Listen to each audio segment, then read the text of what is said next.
ओम नमः सिद्धेभ्य। नमो नमः सत्तुहितंकराय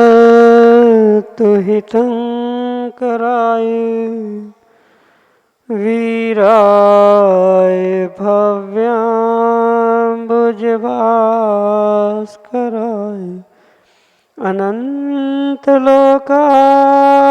सुरार्चिताय देवादिदेवाय नमो जिनाय देवादिदेवाय नमो जिनाय। पंच परविष्टि भगवान की परम पूज्य आचार्य भगवंत गुरुवर विशुद्ध सागर जी मुनि महाराज की, परम पूज्य मुनि श्री सुप्रभ सागर जी महाराज जी की।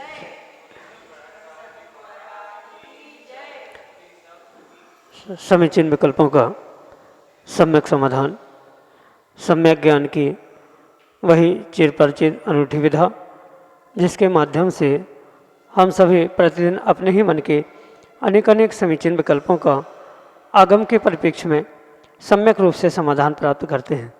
और वही सम्यक समाधान हमारे मन को निर्विकल्पता की ओर ले जाने वाला होता है, क्योंकि निर्विकल्प मन ही आत्मा का वास्तविक सुख है। ऐसे आत्मकल्याण की वह अनूठी विधा समीचीन विकल्पों का सम्यक समाधान, जो कि हम सभी परम पूज्य आचार्य भगवंत गुरुवर विशुद्ध सागर जी महाराज के मंगल सुभाषित से परम पूज्य मुनि श्री सुप्रभ सागर जी महाराज के मुखारबिंद से प्राप्त करते हैं। आप भी अपना समीचीन विकल्प भेज करके उसका आगम के परिप्रेक्ष्य में सम्यक रूप से समाधान प्राप्त कर सकते हैं।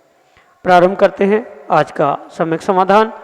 और आज के पहले विकल्प के लिए श्रीमती वर्षा सिंघई, गाडरवारा, मध्य प्रदेश से महाराज श्री के चरणों में बारंबार नमोस्तु निवेदित करते हुए अपना प्रश्न रख रहे हैं कि महाराज श्री, कर्म की पहली अवस्था बंध है और बंध की परिभाषा में आता है कि बंधो नाम दुभावो परिहारे ये यत्तावत्तो, द्वैत का त्याग करके एकत्व की प्राप्ति का नाम बंध है।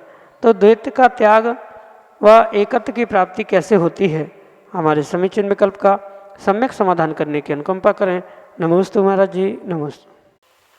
ओम नमः सिद्धम। परम पूज्य आचार्य भगवान गुरुवर विशुद्ध सागर जी महाराज की, परम पूज्य मुनि श्री सुप्रभ सागर जी महाराज जी की जय। आत्मा में कर्मों का आना, इसे आश्रव का, और आत्मा में प्रवेश कर चुके उन कर्मों का या कर्माण वर्गणाओं का एक मेघ हो जाना, इसे बंध का। चाहे परिभाषा किसी अन्य प्रकार से भी क्यों न की गई हो, पर मुख्य सिद्धांतिक बात तो यही है। जो दो भिन्न भिन्न द्रव्य थे, कर्म कर्माण वर्गणा जो पुद्गल रूप थे और आत्मा जो चेतन रूप थे, ऐसे उन दो भिन्न द्रव्यों का एकत्व हो जाना, एक मेघ हो जाना, एक रूपता को प्राप्त होना, उसे ही बंध यह संज्ञा प्राप्त होती।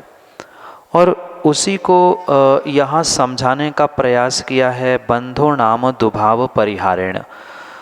दो द्विप्त रूप जो दो स्वभाव थे, दो भिन्न भिन्न द्रव्य थे, उनका परिहार यानी पुद्गल और जीव, ये जो दो भिन्न वस्तुएं थी, उन दो द्विप्त का, दो प्रकार का, दो वस्तुओं का व्यक्तिगत रूप से जो स्वभाव था, उसका परिहारेण यानी उसका परित्याग होते हुए जब दोनों एयत्वत्तो एकत्वता को प्राप्त होते हैं, दोनों की प्राप्ति एकत्व रूप होती है, जहाँ दोनों ही अपने स्वभाव को छोड़ते हैं। पुद्गल भी अपने स्वभाव को और जीव भी अपने स्वभाव को छोड़ते हुए जो एक विभाव परिणति दोनों की प्राप्त होती है, उसका ही नाम बंध है, जो इस पंक्ति में समझाने का प्रयास किया है। बंधो नाम, बंध का नाम क्या है?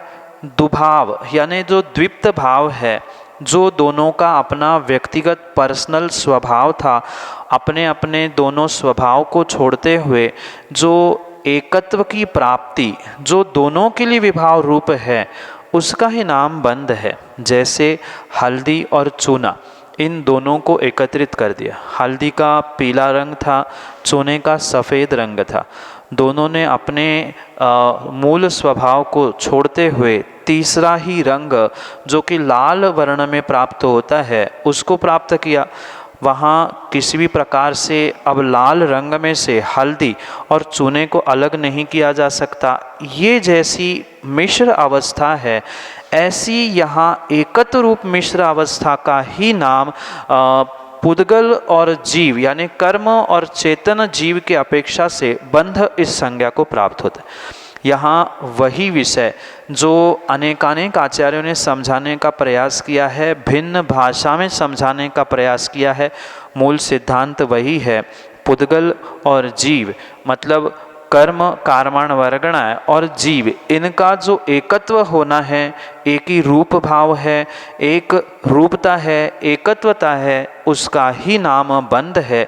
जब दोनों एक दूसरे में प्रवेश करते हैं, मतलब आत्मा के प्रदेशों में जब वह कर्म कार्माण वर्गणाएँ प्रवेश करती है, एक दूसरे में अवगाहित होती है, एक दूसरे को स्थान देती है, ऐसी जो मिश्र एकत्व रूप अवस्था है, उसका ही नाम बंध है। वहाँ कर्म का कोई अलग अस्तित्व नहीं है, जीव का भी कोई अलग अस्तित्व नहीं है, दोनों का अलग अलग स्वभाव भी नहीं है। वहाँ विभाव रूप ही स्वभाव दोनों ने प्राप्त किया। इसका ही प्रदर्शन इस पंक्ति के माध्यम से किया है, जहाँ द्विप्त का त्याग, यानी दोनों ने अपने अपने व्यक्तिगत स्वभाव का, स्वरूप का त्याग करते हुए एकत्व प्राप्त किया है, उसका ही नाम बंध है। बंध मात्र जीव का नहीं है, बंध मात्र कर्मों का नहीं है। जीव और कर्म इन दोनों की मिश्र अवस्था, एक में एक अवगाहना से होने वाली, उसका ही नाम बंध है, जो कि आपके लिए सम्यक समाधान से। श्रीमती मंजू प्रवीण जैन, ऋषिनगर उज्जैन मध्य प्रदेश से अगले समीचन में कल। मुनिवरों के चरणों में मेरा अक्षय अनंतवार नमोस्तु नमोस्तु नमोस्तु। गुरुवर, मेरी जिज्ञासा है, अकृत्रिम चैत्यालयों में अष्टमंगल द्रव्य होते हैं और कृत्रिम चैत्यालयों में अष्टमंगल द्रव्य और अष्ट प्रतिहार होते हैं। वहाँ अकृत्रिम चैत्यालयों में मंगल द्रव्य होना जरूरी है और कृत्रिम चैत्यालयों में जो टूटे फूटे मंगल द्रव्य रखे रहते हैं, उस पर समाज का क्या प्रभाव पड़ता है? मेरी जिज्ञासा का उचित समाधान करिए। वहाँ कृत्रिम चैत्यालय और अकृत्रिम चैत्यालय, इन दोनों की व्यवस्था बिल्कुल भिन्न भिन्न है। जहाँ अकृत्रिम चैत्यालय या अकृत्रिम जिनबिंब आदि विराजमान होते, वहाँ जो कुछ भी व्यवस्था है वहाँ अकृत्रिम रूप से ही होती। कोई वहाँ अष्ट प्रातिहार, अष्ट मंगल द्रव्य रखने नहीं जाता, जैसे कि कृत्रिम चैत्यालयों में रखने का प्रावधान है। ऐसा कोई प्रावधान वहाँ पर नहीं है, अनिवार्यता भी नहीं। पर अकृत्रिम चैत्यालय के अलावा भी जहाँ साक्षात अरिहंत भगवान विराजमान होते हैं, जैसे अगर वे तीर्थंकर है, समोषण में विराजमान है, तो वहाँ तो अष्टमंगल द्रव्य, अष्ट प्रातिहार अपने आप ही स्वर्गों के देवों के द्वारा उद्घाटित किए जाते हैं, वहाँ अलग से व्यवस्था नहीं होती। साथ में अकृत्रिम चैत्यालय जहाँ जिनबिंब अकृत्रिम रूप से प्राप्त होते हैं, ये भी ध्यान रखें कि वहाँ चैत्यालय मतलब जैसे आज हमारे यहाँ ईंट, सीमेंट, चूने आदि से बने हुए मंदिर दिख रहे हैं, आवश्यकता नहीं है कि बिल्कुल वैसे ही है। कई सारे तो अकृत्रिम चैत्यालय ऐसे हैं जहाँ मंदिर शिखर आदि नहीं है, मात्र भगवान की प्रतिमा ही विराजमान है। अगर आपने मध्यलोक की व्यवस्था सुनी होगी, समझी होगी, देखी होगी, तो गंगा नदी जहाँ से जिस पहाड़ से नीचे गिरती है वहाँ विशाल काय अकृत्रिम जिनबिंब है। तो वहाँ मंदिर तो है ही नहीं है, सीधा भगवान की प्रतिमा पर ही वह गंगा का जल गिरता है और इसीलिए उसे पूज्य माना गया। तो वहाँ की व्यवस्था भिन्न भिन्न है। कहाँ चैत्यालय कैसा है, स्वर्गों के देवों के चैत्यालयों की व्यवस्था भिन्न है, मध्यलोक के चैत्यालय की व्यवस्था भिन्न है, आदुलोक की चैत्यालय की व्यवस्था भिन्न है। तो व्यवस्था भिन्न होने से वहाँ कोई अनिवार्यता नहीं है। ये तो वर्तमान में कृत्रिम चैत्यालयों में जिनबिंबों के साथ प्रदर्शन करना आवश्यक है कि ये हमारी अरिहंत भगवान की प्रतिमा है, क्योंकि अष्टमंगल द्रव्य, अष्ट प्रातिहार ये अरिहंत भगवान के प्रतिमा के ही निमित्त से होते हैं, सिद्धों के निमित्त से प्राप्त नहीं होते। जहाँ सिद्ध प्रतिमाएं होती है वहाँ इन अष्ट प्रातिहार्यों की आवश्यकता नहीं होती है। पर अरिहंत भगवान, क्योंकि लगभग सभी मंदिर अरिहंत भगवान के होते हैं, तो ये प्रदर्शन हो इसीलिए इन प्रातिहार्यों का, मंगल द्रव्यों का विराजमान करना आवश्यक होता है कृत्रिम जिनबिंब और जिन चैत्यालयों के निमित्त से। रही बात टूटे फूटे मंगल द्रव्य, अष्ट प्रातिहार, इसकी तो स्वाभाविक सी बात है, नेगेटिविटी फैलेगी, नकारात्मक रूप से उसकी ऊर्जा मंदिर में और उसका प्रभाव पूर्ण रूप से समाज में पड़ेगा ही पड़ेगा। जब पूजन के बर्तन टूटे फूटे होते हैं तो उसकी नकारात्मकता, उसके नेगेटिव ऊर्जा मंदिर के पुजारियों पर और मात्र पुजारियों पर ही नहीं अपितु मंदिर के जो व्यवस्थापक है विशेष करके उन पर उसका प्रभाव पड़ता है। प्रतिदिन जो उसके दर्शन कर रहा है, प्रतिदिन पूजन पाठ कर रहा है, उनको तो प्रभाव पड़ ही रहा है। साथ में तद मंदिर से जुड़ी हुई जो समाज है, उसके जो व्यवस्थापक है, मुखिया है, उनको भी उसका बहुत बड़ा प्रभाव दुष्परिणाम के रूप में अवश्य ही पड़ता है। मात्र टूटे फूटे मंगल द्रव्य ही नहीं अपितु टूटे फूटे चावल, टूटे फूटल द्रव्यों का भी प्रयोग किया जा रहा है, या मंदिर में फटी धोती, काले कलुठे अंगूठी से भगवान का मार्जिन आदि किया जा रहा है, तो इन सभी का पूर्ण रूप से फल समाज को ही भोगने को मिलता है। ठीक है, बहुत अच्छी बात है कि इसकी जिम्मेदारी व्यवस्थापकों की है, पर माना कि व्यवस्थापकों का दुर्लक्ष्य हो रहा है या देख नहीं पा रहे हैं, तो आज की समाज और कई सारे ऐसे श्रावक श्रेष्ठी है कि ये 5-10 हज़ार में आने वाले अष्टमंगल द्रव्य प्रातिहार स्वयं खरीद कर मंदिर में विराजमान कर सकते हैं। दोनों फायदे उसमें हो सकते हैं, पुराने वे द्रव्य दूर हो गए, साथ में हमने विराजमान किए हैं, तो हमें सौभाग्य मिल रहा है कि हम भगवान के लिए प्रातिहार, मंगल द्रव्य आदि प्रदान करते हुए हम उसका पुण्य अर्जन कर सकते हैं। तो ये अपने विवेक पर निर्भर करता है, पर ये ध्यान रखें कि मंदिर में, और मंदिर में ही नहीं, मैं तो कहता हूँ घर में भी अगर कोई टूटी फूटी सामग्री रखी है तो उसकी नेगेटिविटी घर में अवश्य ही होती है।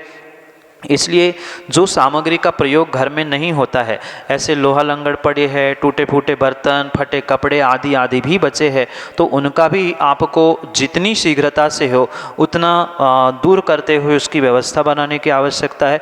और मंदिर में अगर ऐसे द्रव्य रखे हैं, टूटे फूटे मंगल द्रव्य, अष्टप्रातिहार, तो उसे पहले तो व्यवस्थापकों को संकेत करते हुए उसमें सुधार कराने का प्रयास करें।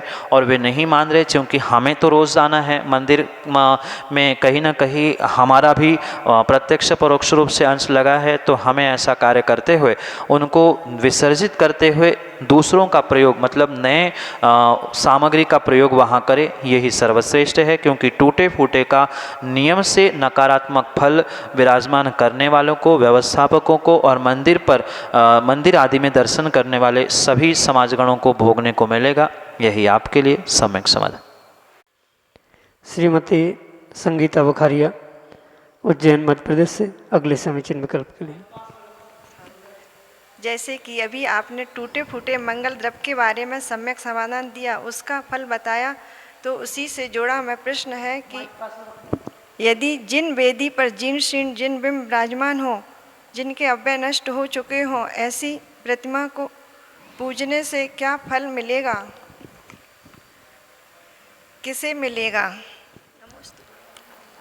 मंदिर में या किसी जिन वेदी पर जो जिनबिंब विराजमान है, कायदे से उनके अंग उपांग पूर्ण रूप से व्यवस्थित होना आवश्यक है।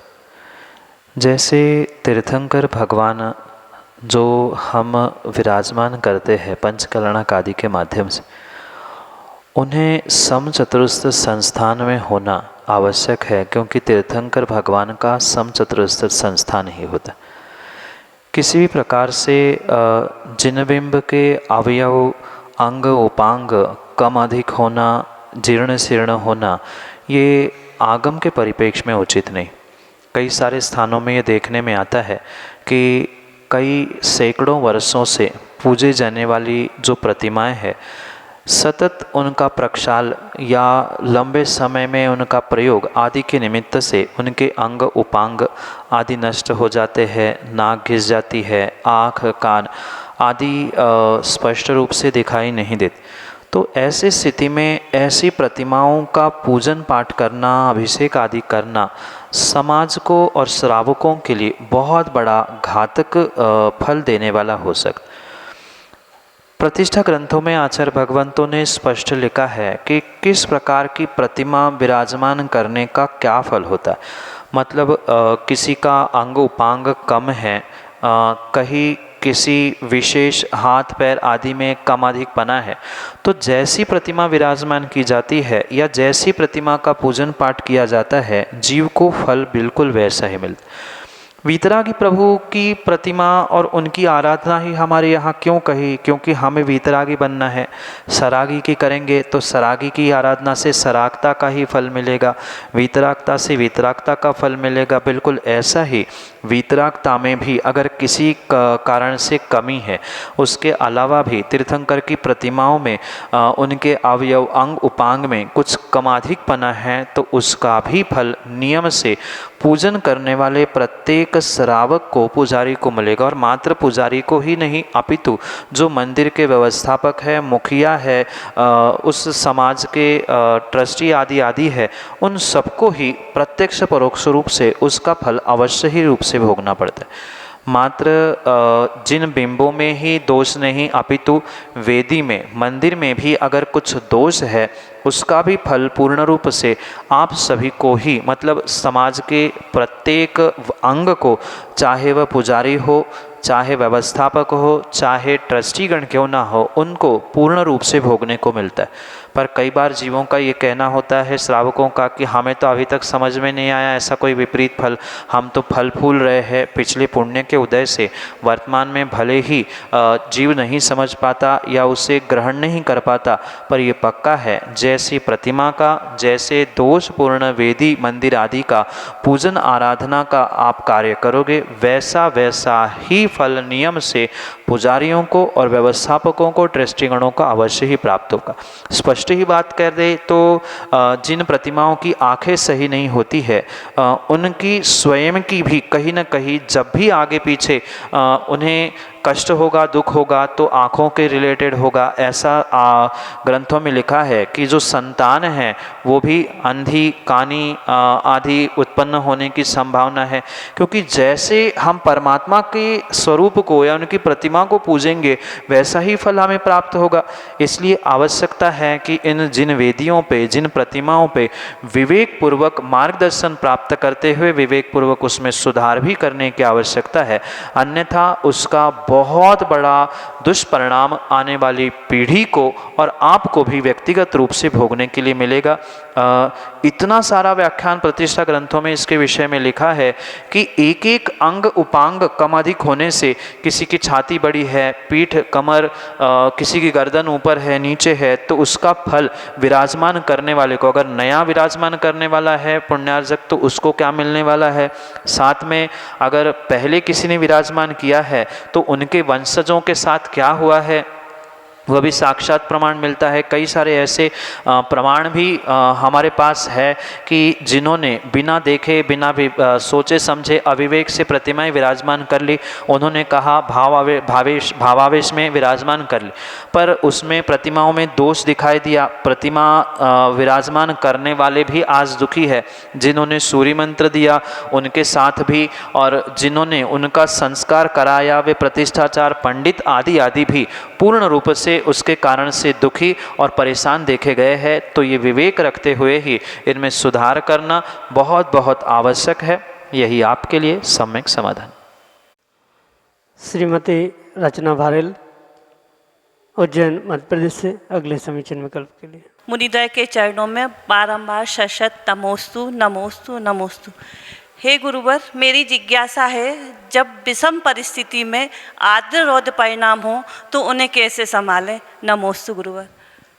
माँ, आर्द्र रुद्र परिणामों को संभालने के लिए जो आप जानते हैं उसे मानने की आवश्यकता। मतलब विषम परिस्थिति आना, अच्छे दिन आना, बुरे दिन आना, ये तो संसार का नियम है। सुख दुख दिन रात के समान आते हैं जाते हैं। इसका जब तक निर्णय नहीं है तब तक जीव कहीं न कहीं निमित्त मिलने पर पुनः पुनः आर्द्र रौद्र ध्यान को या आर्द्र रौद्र परिणामों को अवश्य ही प्राप्त करता। इससे बचने के लिए बुद्धिपूर्वक जीव को स्वयं से स्वयं के लिए ही पुरुषार्थ करना होगा। जो यह जानता है कि आर्द्र रौद्र ध्यान नहीं करना चाहिए या उससे होने वाले दुष्परिणाम हमें ही भोगने हैं, ये जो मात्र अक्षरों में, शब्दों में, ग्रंथों में उसने पढ़ा है, उसे मात्र जानने से नहीं अपितु मानने से ही कुछ कार्य होने की संभावना।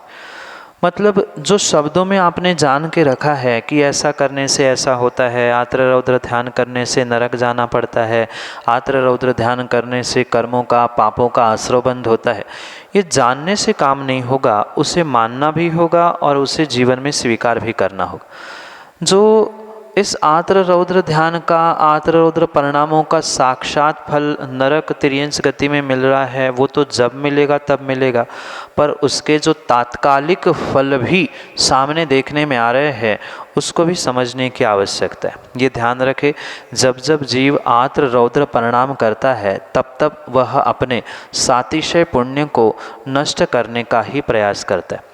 जितना पाप करते हुए वह पुण्य की निर्जरा या पुण्य का क्षय नहीं करता, उससे कई अधिक गुना वह आर्द्र रौद्र ध्यान करते हुए संक्लेश परिणामों से उस पुण्य कार्यों का क्षय करने के लिए निमित्त प्राप्त करता है। इसलिए जब भी ऐसे आर्द्र रौद्र परिणाम हो, भाव खराब होने लग जाए, तब तब पुनः पुनः अपने आप को इन बातों का बोध कराने की आवश्यकता है कि पुनः गलती मैं कर रहा हूँ, मुझे ये गलती नहीं करनी है, इसका फल मुझे ही नरकों में भोगने के लिए मिलने वाला है आदि सोचना होगा। अन्यथा समय उपलब्ध है, निमित्त उपलब्ध है, तो ग्रंथ खोलकर स्वाध्याय करने का प्रयास करें। माना कि स्वाध्याय करने की भी अनुकूलता नहीं है तो आजकल बहुत अच्छा साधन मोबाइल आपके पास है, किसी निर्ग्रंथ की देशना सुनने का प्रयास करें या कुछ विशेष प्रवचन जो पूर्व में हमने सुने हैं जिससे हमें भावों की विशुद्धि बनी थी, पुनः एक बार उसे ही मोबाइल यूट्यूब आदि के माध्यम से चालू करके सुनने का प्रयास करें। इन प्रकार से आपको ही आपके परिणामों को संभालना होगा। बाहर का कोई भी निमित्त आपके परिणामों को संभाल ही नहीं सकता। इसलिए जब जब ये आर्द्र रौद्र परिणाम हो, विषम परिस्थिति आए, तो ये पक्का निर्णय करें कि जो कर्म पूर्व किए खोटे सहे क्यों नहीं जिए रहा, पूर्व में ऐसे कर्म हमने नहीं किए होते तो आज ऐसी विषमता के विपरीता के दिन हमारे साथ क्यों आए हैं। आज जो कुछ भी हो रहा है वह पूर्व में मैंने किए हुए कर्मों का फल है। ये निर्णय करते हुए ही अगर आप अपने आप को संभालने का प्रयास करेंगे तो आने वाले समय में कुछ पुरुषार्थ का फल आपको अवश्य मिलेगा। हाँ, ये संभव है कि आप 100 में से 100 मार्क्स नहीं ला पाए, मतलब पूर्ण रूप से आर्द्र रौद्र परिणामों से नहीं बच पाए या संश्लेषता से नहीं बच पाए, पर जो 1-2 घंटा संश्लेषित हो रहे थे परिणाम, आप उसमें सीमा करते हुए आधा घंटा, 5 मिनट, 10 मिनट या जितना कम कर सकते हैं उतना ही आप पुण्य में वर्धन करेंगे। आपकी गति आने वाले समय आदि में सब में सुधार होने की संभावना है। पर बुद्धिपूर्वक आपको अपने इन परिणामों को जानना होगा, और जो जान रहे हैं उसे मानते हुए से किसी को छोड़ना, किसी को प्राप्त करना, ये विवेक भी बुद्धिपूर्वक आपको ही धारण करना होगा। तभी जाकर कुछ फल इस निमित्त से यानी संश्लेषता से, आर्द्र रौद्र परिणामों से बचने रूप आप कर सकते हैं। अन्य बाहर का कोई भी व्यक्ति, कोई भी वस्तु आपको इस संश्लेषता से या आर्द्र रौद्र परिणामों से बचाने वाला नहीं है। आपको ही उसके लिए स्वयं पुरुषार्थ करना होगा। यही आपके लिए सम्यक समाधान।